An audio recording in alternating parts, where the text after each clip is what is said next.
नमस्कार दोस्तों, मेरा नाम पंकज गुप्ता। स्वागत करता हूं आप सब लोगों का अपने YouTube channel Pankaj Gupta classes में। दोस्तों, ये मेरी प्राचीन भारत के इतिहास के स्रोत के ऊपर चौथी क्लास है। और दोस्तों, ये प्राचीन भारत के इतिहास के स्रोत के ऊपर मेरी अंतिम क्लास है। इससे पूर्व 3 क्लास में मैं प्राचीन भारत के इतिहास के जो स्रोत थे, जिनमें फर्स्ट था अवशेष, दूसरा अभिलेख, थर्ड सिक्के और चौथा साहित्य, उस पर चर्चा कर चुका हूं। दोस्तों, आज की क्लास में मैं धार्मिकेतर साहित्य और यात्रियों के वृत्तांत पर चर्चा करूंगा इस क्लास में कि वो साधन हमारे भारतीय इतिहास के स्रोत यानी भारत के इतिहास को लिखने में किस प्रकार मदद करते हैं। तो दोस्तों, मैंने आपको बताया था कि जो साहित्यिक स्रोत थे उनको हमने 2 भागों में पढ़ा था, धार्मिक स्रोत, धार्मिक साहित्य और धार्मिकेतर साहित्य। धार्मिक साहित्य में सनातन धर्म संस्कृति, बौद्ध धर्म साहित्य और जैन धर्म साहित्य था। दोस्तों, धार्मिकेतर साहित्य में सबसे फर्स्ट आता है अर्थशास्त्र।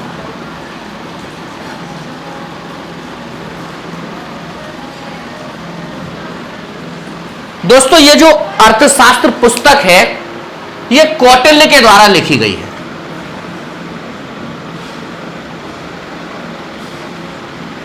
और यह पुस्तक कुल 15 खंडों में विभाजित है।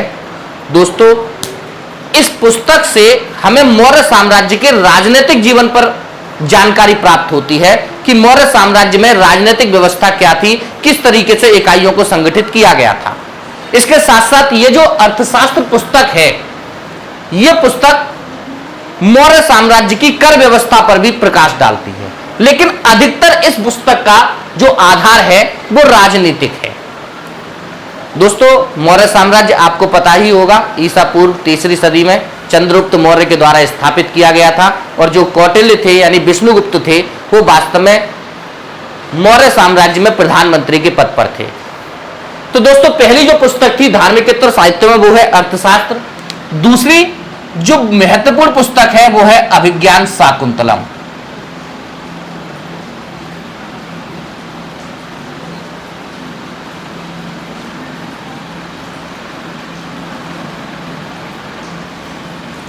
दोस्तों, ये जो अभिज्ञान शाकुंतलम है, इसमें राजा दुष्यंत की प्रेम कहानी का वर्णन है। दोस्तों, ये जो पुस्तक है ये कालिदास की कृति है और इसे विश्व की 100 सर्वश्रेष्ठ कृतियों में गिना जाता है। आप सब लोगों ने दुष्यंत और शकुंतला की प्रेम कहानी पढ़ी होगी, उस कहानी का भी वर्णन इस पुस्तक के अंदर किया गया है। दोस्तों, तीसरा जो भारतीय इतिहास को जानने के साधन है, उनमें तीसरी जो सबसे महत्वपूर्ण पुस्तक आती है वो है ज्योग्राफी।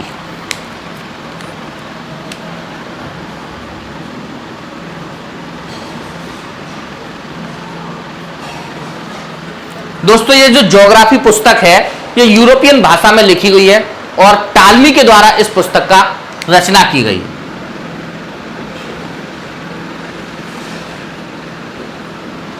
चौथी महत्वपूर्ण पुस्तक है नेचुरल हिस्टोरिका।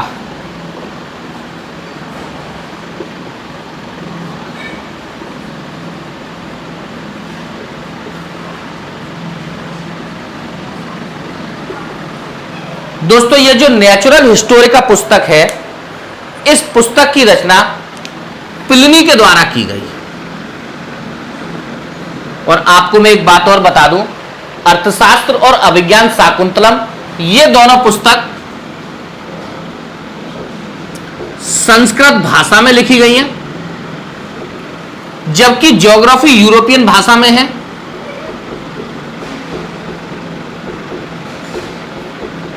और जो नेचुरल हिस्टोरिका पुस्तक लिखी गई है दोस्तों, ये लैटिन भाषा में लिखी गई है।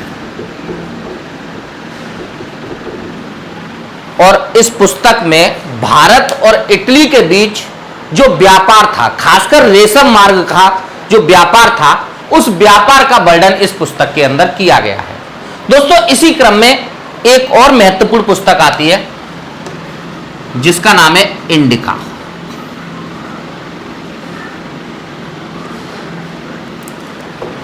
दोस्तों ये जो पुस्तक थी, ये पुस्तक मेगस्थनीज के द्वारा लिखी गई है। मेगस्थनीज सेल्यूकर निकेटर का राजदूत था, जो चंद्रगुप्त मौर्य के दरबार में 6 साल रहा था।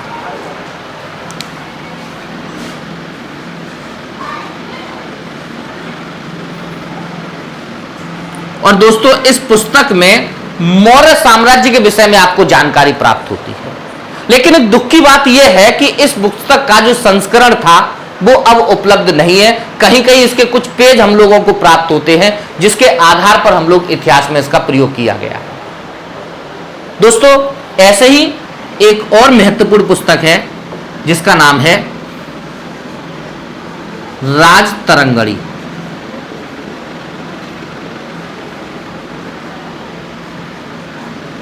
दोस्तों ये जो राजतरंगिणी पुस्तक है, ये ईसा की 12वीं शताब्दी में लिखी गई और इस पुस्तक की जो रचना थी वो कल्हड़ ने की थी।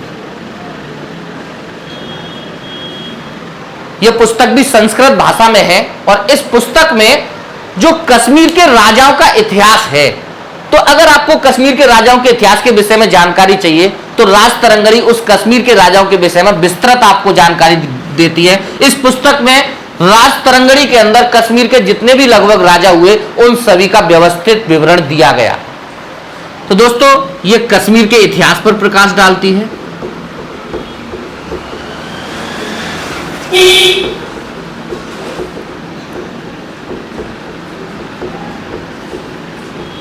इसी तरीके से एक और पुस्तक है जिसका नाम है विक्रमांक देवचरित।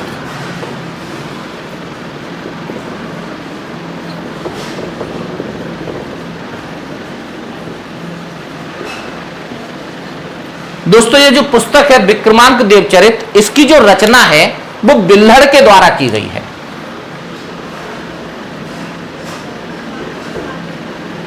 और इस पुस्तक में चालुक्य वंश के एक प्रसिद्ध राजा हुए विक्रमादित्य, और उन विक्रमादित्य राजा का जो विवरण है वो इस राजतरंगिणी पुस्तक के अंदर मिलता है। यानी चालुक्य वंश की जानकारी भी हमें इस पुस्तक विक्रमांक देवचरित से होती है। इसके अतिरिक्त मुद्रा राक्षस,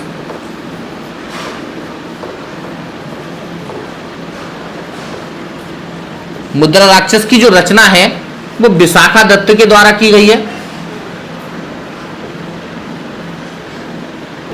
और दोस्तों इस पुस्तक में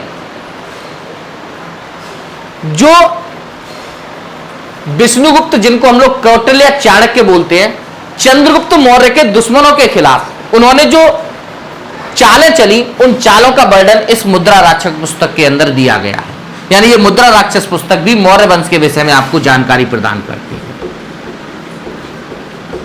तो दोस्तों ये धार्मिकेतर साहित्य है जो किसी धर्म पर आधारित नहीं है, लेकिन इन पुस्तकों के आधार पर भी हमें भारत के इतिहास के विषय में कई सारी जानकारी प्राप्त होती है।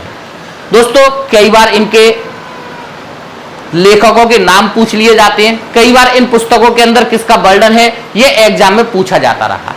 तो आप लोग इसको अच्छे तरीके से देख लीजिए। और जो अंतिम स्रोत आता है भारत के इतिहास को लिखने के लिए वो है यात्रियों का विवरण।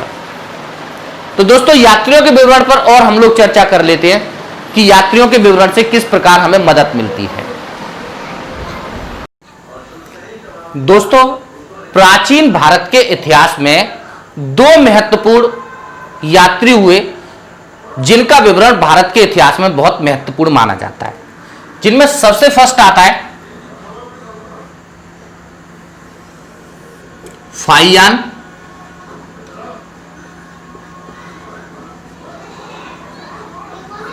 और सेकंड आता है